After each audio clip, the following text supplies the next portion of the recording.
Where's that postman? It's supposed to arrive by now.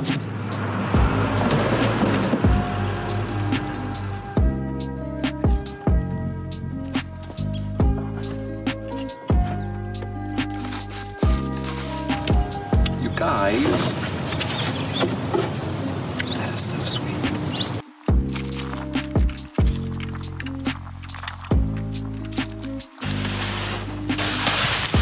Don't litter. Don't even think about it. I'm in desperate need of these. Where can I buy some? I haven't even looked online. I'm just being lazy. They're all gone at the junkyard too. It's funny. You know, I used to have so many of these at some point when I was a junkyard rat. So even without the clips, I'm going to hopefully just mount these turn signals and have functioning lights. Let's see if we can do it all in under an hour.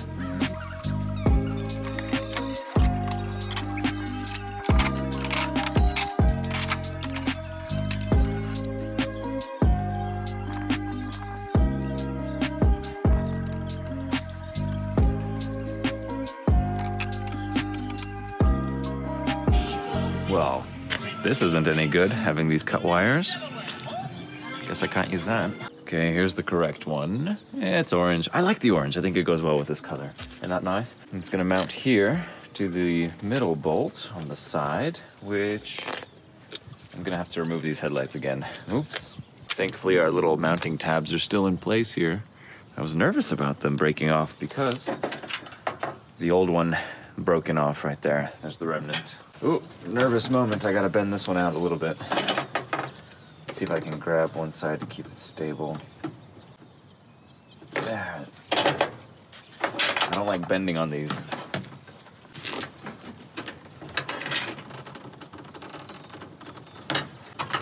Let's see if that's enough. Okay. Boy, this alignment is very poor right now.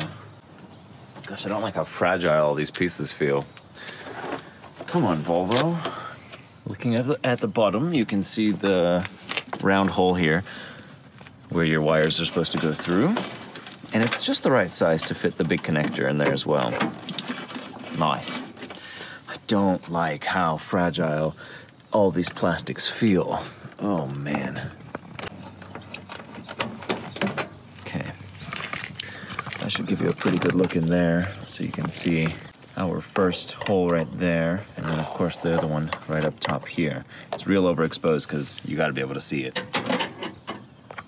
So I've had to bend the tabs in just enough so that they can fit in there, and then as you push that in, things don't really fit nicely anymore. You can see the gaps are kind of wonky too.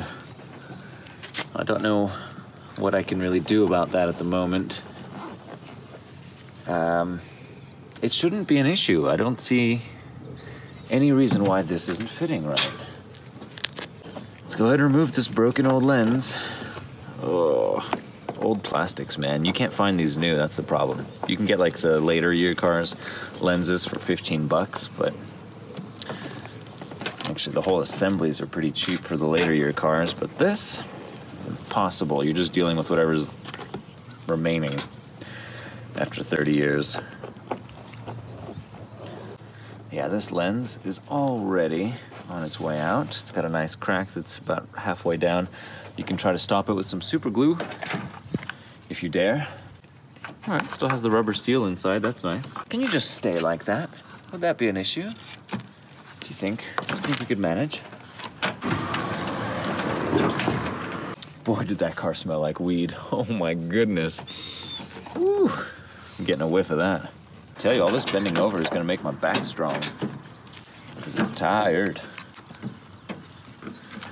Okay, I'm gonna hold it real nicely there so it doesn't stress, and then just bend that a little bit. Just put a little bit more bend in there. I'm doing it less gingerly now as time goes on. Okay, barely tight. Like there's finger tight, and then there's just a little tighter so that you don't actually lose your lens. That's where you want to be. Again, overexposed to show you the dark parts. Master of the dark parts. That power steering hose has got to get changed immediately. It's so bad. Dig around in here and you'll find the other end, the male end. I'm sorry, were you focusing on the wrong thing the whole time? Ground cable. Dig down in here. Oof, this dude's dirty. I'm gonna clean that up real quick. There's a little bit of adjustment on the up and down here, because if you put your trim piece in place and it's not quite fitting right, you can wiggle the lights up and down some. I checked that our other side is, none of the wires are exposed on the passenger side. I'm gonna turn on the key and see how it looks here. Let there be light. It's good. That's something. Oh, there we go. Got a loose connection here. Oh, we actually have a loose bulb. One of the most annoying things about these bulbs. There we go. This is something that's kind of annoying about these bulbs. Over time, they'll do that. Also, look on the back here if you're not getting a good connection. These are real flattened out from just years of sitting in there, and maybe little vibrations are kind of forcing that metal to wear out. Soft, soft stuff. There are 2 filaments in this bulb and, 2 on the bottom. So there'll be power for each one, and then this here is going to just be the ground for the bulb. If you didn't know, it's kind of basic stuff. Now, I can't use the wiring from this one that's cut, but I can take the lens. I'll put some glue in here so it doesn't continue to crack. And I'll also use the bulbs from here if they're in good shape. Gotta be so careful with these. Oh, they're just the worst. I like them because they're simpler looking, but man, they're the worst. Oof, I can feel that crack with my fingers. It's bad. Let's be nice and gentle with this bulb.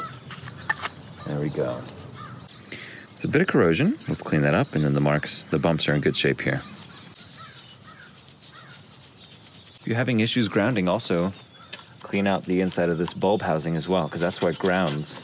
Sometimes it's as simple as just wiggling the bulb in the housing to get it to ground again.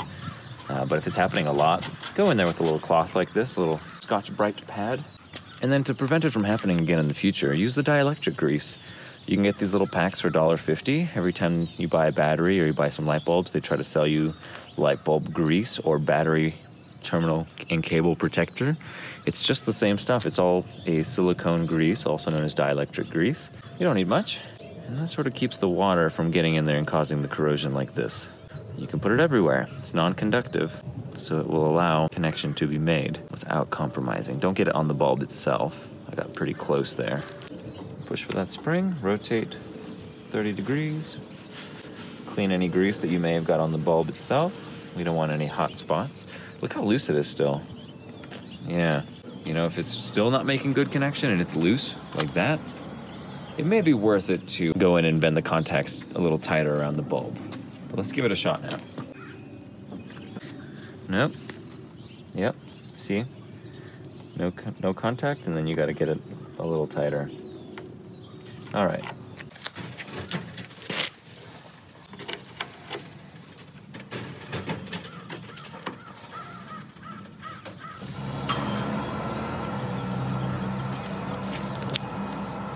Nice. That's it? That's it. Okay. You little culprit. Making very bad contact. Very bad. Oh yeah, there goes their bulb. Ay, ay, ay. Ah, I found it. Well, here's the new one. If you look on the back side here, there's the ground pin, which goes to the ring, respective of each light. Now that ground pin, oh my goodness. Look at this horrible thing. That ground pin connects in here through a little rivet, essentially. And ours is corroded in such a way that we're not getting good contact through it right there. So I'm gonna have to clean that up somehow.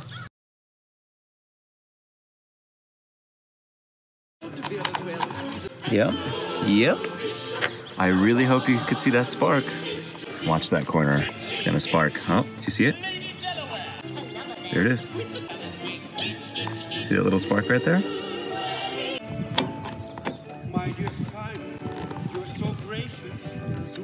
Yeah, we've just got a bad connection. I can't make it reliable, so we're gonna have to probably drop a bit of solder in there. I'm gonna unplug the ground from the back side. This one was a lot easier. We'll start there. Boy, there's quite a bit of corrosion in there too. We may want to seal that up as well. Put a little grease in there, a little scrub-a-dub. Embodiment of two distinct and opposing forces, good and evil. I couldn't get any of the solder to stick. Well, if we're lucky, it'll work because that flux may have just broken up some of the corrosion and helped to establish another seal. I'm really bummed because this is a lot more older and fragile, and like the housing that I got with the cut wires, which are pretty much useless because you can see how they just clip right into the metal there. If they were like the older style where you could actually remove this whole thing and then replace it, I could go to the auto parts store and do that. However, I can't, so I can't use this. It's sad. I mean, I could really go to the effort and do it, but that's a lot of effort. I'm just trying to get this thing on the road again. I'm also very partial to burn. All right, I think we finally got it.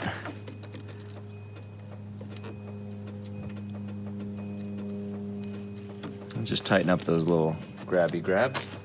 It keeps sparking every time it makes contact, and a little puff of smoke comes out, so I'm not using that at all. It's not worth it. It's not. I'm just gonna have to find a way to make these work. I'm gonna take this horrible opportunity as one to change this wire, because look at how that insulation's also eaten up, just like our battery cable.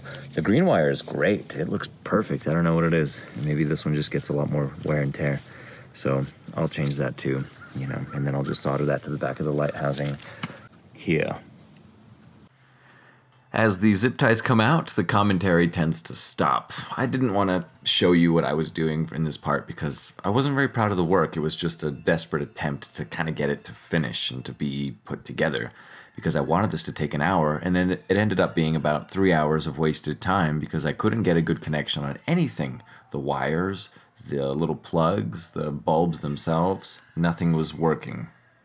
And I'm sure that every one of you can relate if you've ever worked on cars, or anything, ever.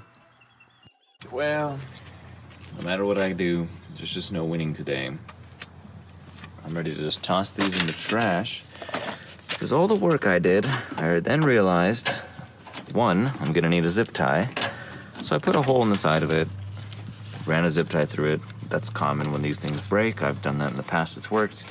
And none of the soldering I did really helped, so we are out of luck. There's feeling annoyed, and then there's feeling annoyed plus you wasted your time, and that's kind of what I feel right now. All right, if you've got one of these for sale, give it to me. I want to buy it.